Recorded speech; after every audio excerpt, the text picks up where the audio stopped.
Leute, was geht ab? Letzter Trainingstag hier in Thailand. Und heute haben wir ganz was Besonderes, und zwar habe ich schon angekündigt. Und zwar, wir arbeiten heute mit der UFC-Legende und mit dem Coach von Volkanovski. Wer das ist und wie das Ganze jetzt ausschaut, seht ihr gleich. Wir fahren jetzt gleich nach Bangthao. Das Wetter heute ist hier leider beschissen, aber nichtsdestotrotz, wir geben Gas und nehmen so viel mit wie möglich. Let's go!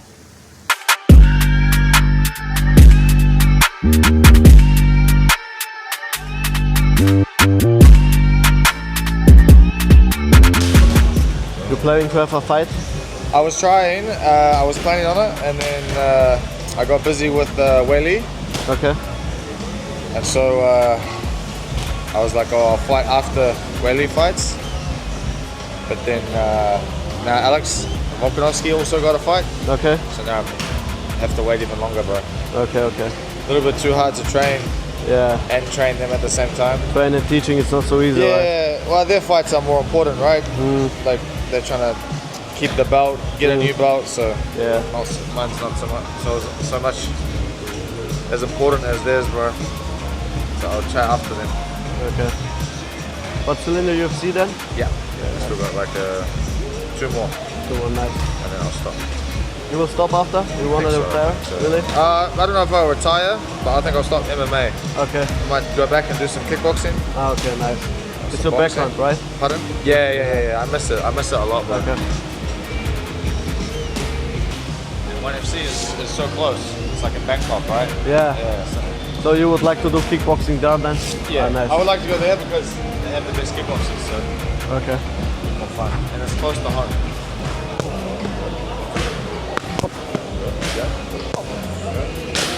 You fight MMA, yeah? Yeah. Okay, jab. A little bit further, jab. Yeah. So give yourself the room so that you can use your arm to defend. Not Okay. always like your guard. So like if you jab me, jab, I can always like use my arm. So Okay. I'm like, boom, and then I move, boom, I can use my arm. Okay, so- So give yourself the Ah, space. okay. Jab, step back a little bit. If it's just your jab, look. Look. And then I Okay. move, right? If I'm looking, Okay. boom, and then I You step go back back. so I can use my arm. Okay, understand. Yeah, that's it. Because Okay. remember, as soon as you use your hand, Yeah? I'm close. Yeah. As soon as you use this to defend, Yeah? I'm in already. Yeah. So you have to use the close guard, right? And this sometimes it's hard, but Okay. if you use jab, if I use this, I can always have space. Yeah, okay, I understand. Jab. Yeah, especially if you're only jabbing, if you're only looking. Okay. Boom. Okay. Okay. That's it. Use your palm. Put it like this, and then put your head there. Okay. Boom. Okay. That's it. Jab. Good. Nice. That's better. Good. 1, 2. Jab. Good. Jab. Nice. Nice. Jab. Right. Jab. Boom. Nice. 1, 2. Boom. The other side. That's it. Jab. Good. Jab. Nice. That's it. Beautiful. This side. Nice. Jab. Good. Move back. That's it. Again. Good. Back. Jab. Nice. 1, 2. Look. It's easy. Yeah. See, I don't move backwards. So sometimes I just stand here. That way, if you go 1, 2, boom, I can use my arm to take care of everything. Right? When you fake, right? Most people will like react like this, or if you fake the jab, my body moves like this. So now look at my leg. Bang, my leg will start to open up. Okay. Boom. Now I go to my jab. When I go to my jab, boom. Then I go to my leg. Then I fake here, boom. Then I go to here. Okay. So we just work this for now. This Okay. and this. Okay. Jab. Good. Boom. That's it. Move back. Jab. That's it. Fake. Yep. That's it. Jab. Good. Jab. Oh. Just use your arm. Ah. That's it, bro. That's it. Good. Show. Jab. That's it. So. That's it. Boom. That's it. Come over my arm. 1, 2. Jab. That's it. Jab. That's it, bro. See what I mean? You're going away from the target. So always think about. See what I mean? It's hard to land that shot. Nice, bro. Back. Fake. Yeah, well done. Okay. Nice, well done. Fake, back. But if I keep my toe like this, fake, I can bounce. Okay. I can bounce. Nice. That's it. Smooth. Fake. Fake. Yep. That's it. That's it, bro. You gotta keep that toe ready. Boom. Good. My legs. So I want to stay up square. Ah. I do that right. Boom. That's it. Jab low. Good. Good with me. But just stay on this leg. So now, fake, fake. Okay. 1, 2. So, go like, and then up. Yeah. Look. Okay. Pressure in the fight. Yeah. It doesn't need to be like this. It can just be like this.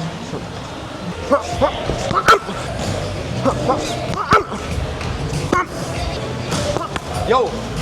Nice. Beautiful. Well done. Small fake. Yes. That's it. There we go. Back. Jab. Beautiful. Jab. Fight. Send me the fight. Yeah, no. Like if I win the Rolex, I will even send you a video then. Yeah. Hey, thank Send you. me the whole. I want to see the fight anyway, bro. I want to see the fight anyway. Yeah. Okay, no, thank you very much. Yeah. Remember, don't get like don't get married to this position. Don't be like I have to stay here. Yeah. Sometimes you will have to go here. Yeah. Sometimes you will have to fight here. Yeah. But just remember, when you fight here, you can use your arms. Right, if I'm in the square and you jab, I can do both this and this. You jab? I can do both. But you can feel the difference between that. You hit, but you hit.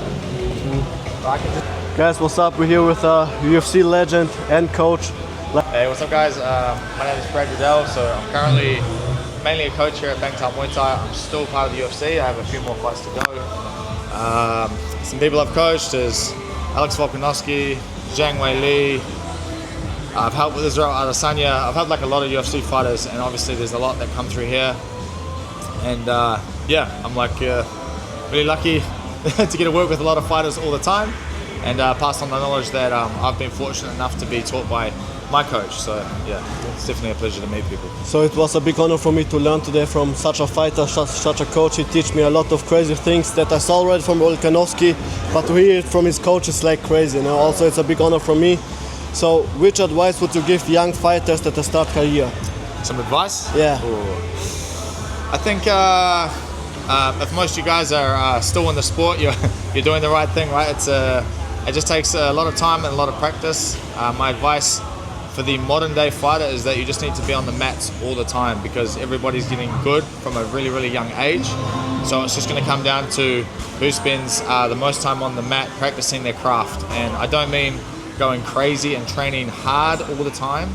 You don't have to be training hard all the time, but you do need to be upskilling and getting better, right? Even if that means like slow, easy sessions. As long as you're thinking about it and learning something, it's still like a valuable session. It's not always the hard sessions that are the most important. Sometimes I think it's the easy sessions that are the most important, because you retain the information and you get to learn something new. So stay on the mat, be smart with your training, and definitely be smart with your body, like your healthcare and stuff. Okay. And like in general for life, which advice would you give your younger self, you're 20 years old? So I think the best advice I got, which I did actually follow, was just invest in yourself.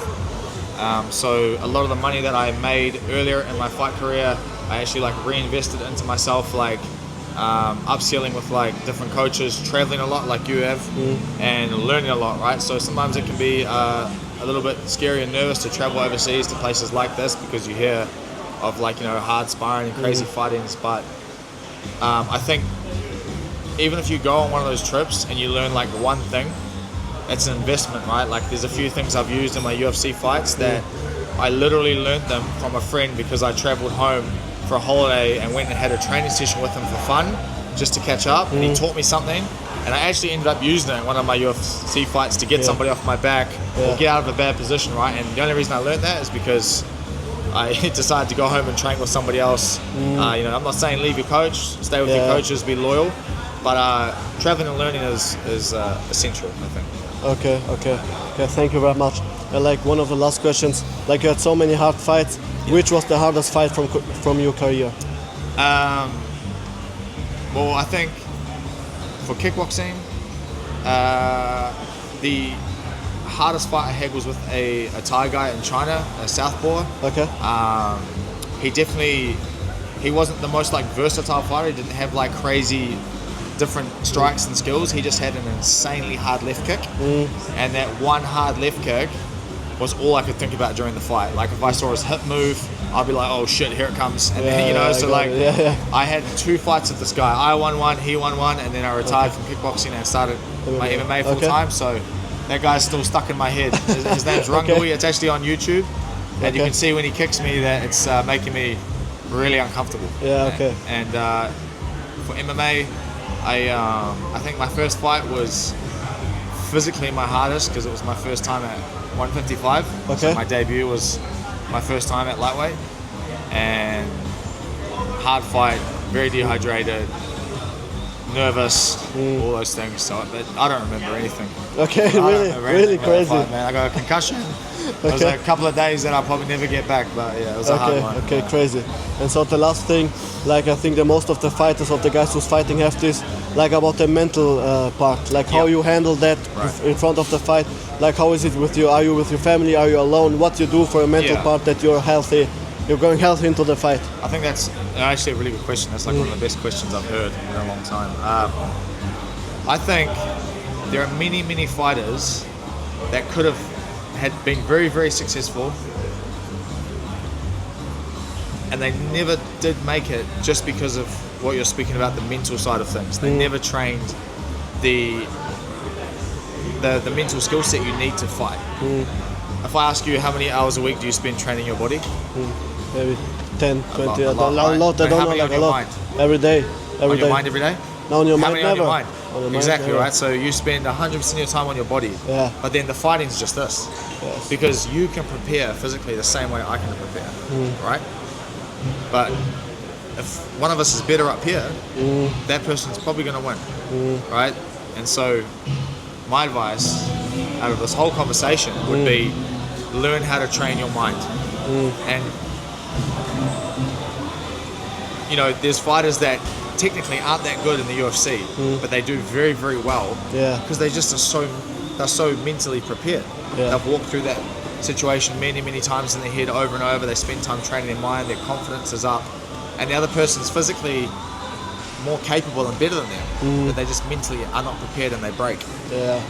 So I think the most important thing is your mind, because it's easy to train your body. When your mind's not feeling good, the first thing you go and do is you train your body. You're like, oh, I'll go hit the bag, I'll feel better. But it's not the bag that's helping you, right? You need to fix your mind. The bag's distracting you. If you go stare in the mirror, it'll be a different feeling. It's okay to stare in the mirror and be like, I'm scared of this fight. I'm worried. Blah blah blah. But then you accept that and you find a way to beat that. Tom Aspinall does a very good talk. On which one? Tom Aspinall, the heavyweight world champion. So he does a podcast and speaks about how he prepares his mind. So I recommend people listening to that. It's very good, and it will help you. And obviously he's a champion. So that's a really good listen. Thank you very much for this. No worries, so thank you very much. Like last one, because I'm fighting on 3rd of December in Dubai, the co-main event. Get a Rolex. The Fight Kangaroo Combat Series. So I could win a Rolex. If I win, then we will win a Rolex. We will win a Rolex. You teach me how to win that Rolex. So I hope we get that. Thank you very much, coach. Thank you for the advices. Nice to train with you. Thank you very much.